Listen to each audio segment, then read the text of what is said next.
Next speaker is doctor Vinay Sahasrabuddhe जी। धन्यवाद अध्यक्ष जी।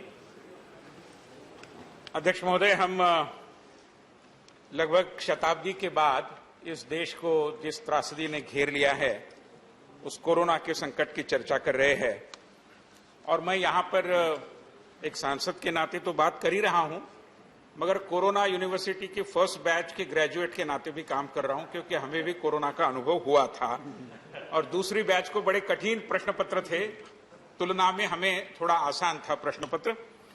मगर मैं सुन रहा था सभी मान्यवर सदस्यों के भाषणों को, और इक्का दुक्का अपवाद अगर छोड़े तो सभी ने हमारे स्वास्थ्य कर्मियों, डॉक्टरों, नर्सों, पुलिस और हमारे स्वच्छता कर्मियों के प्रति अपना सम्मान प्रकट करते हुए, कृतज्ञता व्यक्त करते हुए अपने भाषण को या तो प्रारंभ किया या भाषण की समाप्ति के समय उनके प्रति आभार व्यक्त किया। और मुझे खुशी है कि उन्होंने सभी ने इनके प्रति इस सदन की जो भावना है, देश की जो भावना है, उसको अभिव्यक्त किया। मगर मैं समझ नहीं पाता था कि इसी तरीके का एक सिंबॉलिज्म, इसी तरीके की एक प्रतीकात्मकता का एक स्वर आलापते हुए माननीय प्रधानमंत्री जी ने प्रथम चरण में, जब ये कोरोना की त्रासदी का पहला कहर हमने देखा था, तब थाली नाद या तालियां बजाते हुए या दीप जलाते हुए हमारे इन्हीं स्वास्थ्य कर्मियों के प्रति कृतज्ञता का इजहार करने का, उसको अभिव्यक्त करने का एक अपील लोगों को किया, और उस अपील की आलोचना कर रहे लोग और यहां पर अपनी कृतज्ञता की भावना व्यक्त कर रहे। मतलब मुझे कई बार समझ में नहीं आता कि प्रधानमंत्री जो भी करे इनको आपत्ति है, प्रधानमंत्री यहां आकर बोले आपत्ति है, न आए और न बोले आपत्ति है, प्रधानमंत्री लॉकडाउन लगाए आपत्ति है, लॉकडाउन न लगाए तो क्यों नहीं लगाते ये बोलते हैं आपत्ति है। तो मैं मानता हूं कि अध्यक्ष महोदय कि कई बार ये जो कोरोना की वैक्सीन है उसकी चर्चा हम करते हैं, करनी भी चाहिए, मैं भी बोलूंगा, मगर ये जो आइडियोलॉजिकल जॉन्डिस हुआ है इसके प्रति वैक्सीन कब आएगी मुझे समझ में नहीं आता। ये आइडियोलॉजिकल जॉन्डिस से आप कृपया बाहर आइए।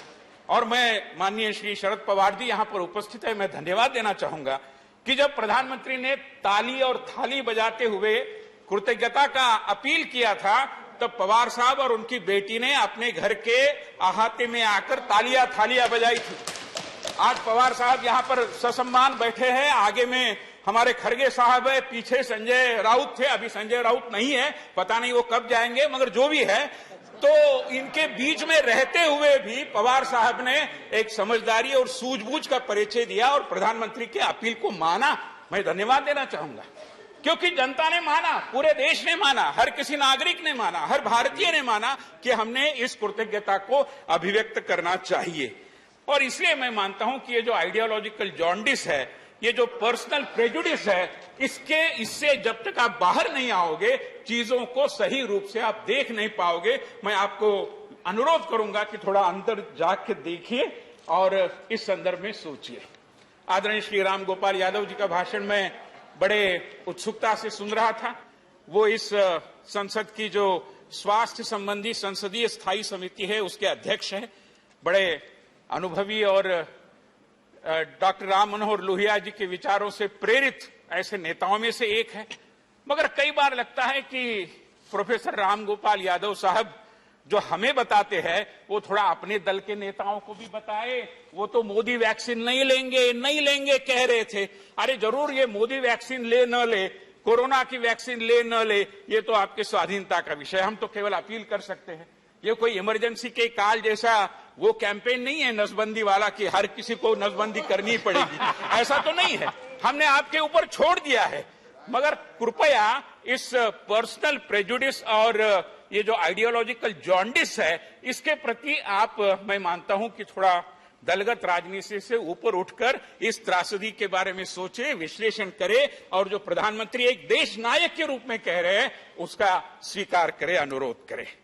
आदरणीय अध्यक्ष जी, मैं ये कहना चाहता हूं कि बहुत सारी चर्चा यहां हुई, आंकड़ों का भी विषय आया और कई लोगों के भाषण में सुनता हूं सामने वाले, तब तो लगता है कि शेक्सपियर ने जो कहा था कि ये विश्व एक रंगभूमि है, उन्होंने बहुत ही गंभीरता से लिया है। इतने नाटकीय भाषण करते रहते लोग, बिंदु कम होते हैं, नाटक ज्यादा होता है।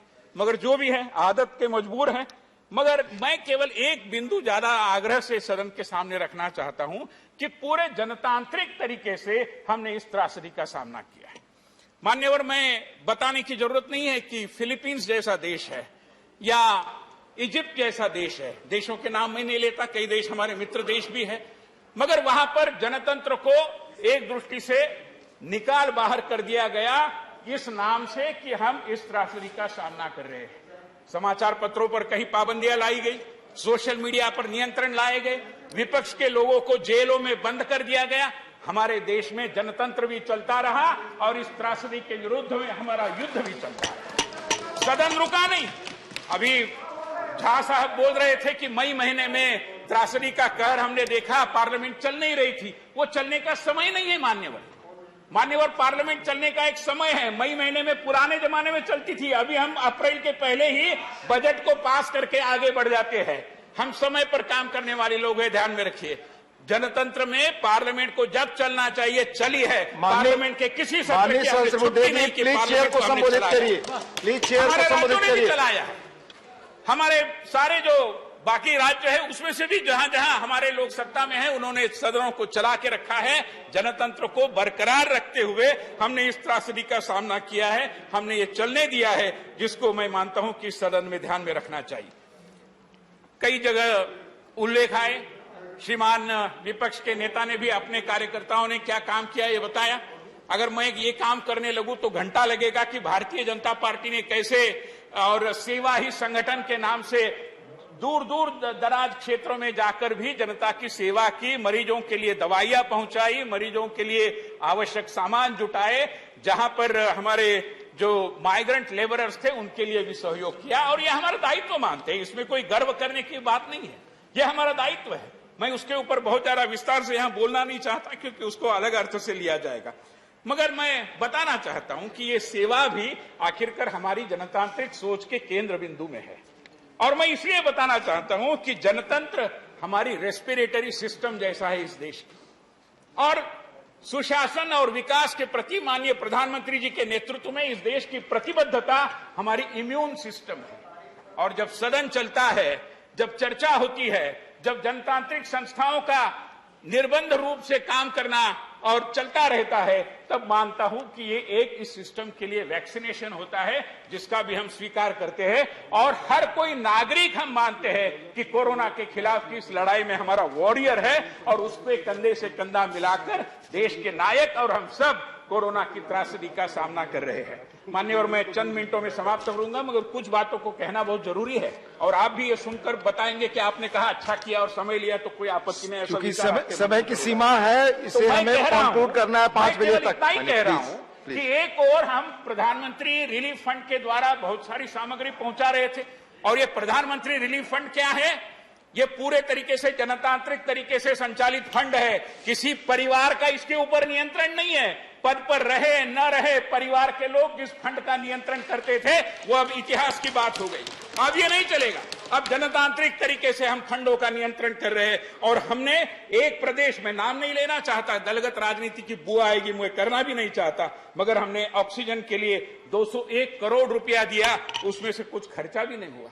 कई जगह हमने वेंटिलेटर मशीन दिए, स्टोर रूम में अभी भी पड़े हैं, ऐसे सीएजी के रिपोर्ट कह रहे हैं। तो मैं मानता हूं, मैं प्रदेश का नाम नहीं लेना चाहता, लोगों को पीड़ा होगी, उनकी पीड़ा में मैं और बढ़ोतरी नहीं करना चाहता। माननीय बुद्धे जी कंक्लूड करें, प्लीज कंक्लूड करें। वैक्सीनेशन की चर्चा हो रही है, तब मैं आपको ये कहना चाहता हूं, सदन के माध्यम से पूरे देश को बताना चाहता हूं, प्लीज कंक्लूड। संख्या के आधार पर, रोगी संख्या के आधार पर, और कितने वैक्सीन का आप तत्परता से उपयोग कर रहे हैं, इसके बारे में प्रदेशों की एफिशिएंसी के आधार पर हम ये काम कर रहे हैं। और वैक्सीनेशन का 100% जो लक्ष्य हमने रखा है, उसको हम पूरा करेंगे।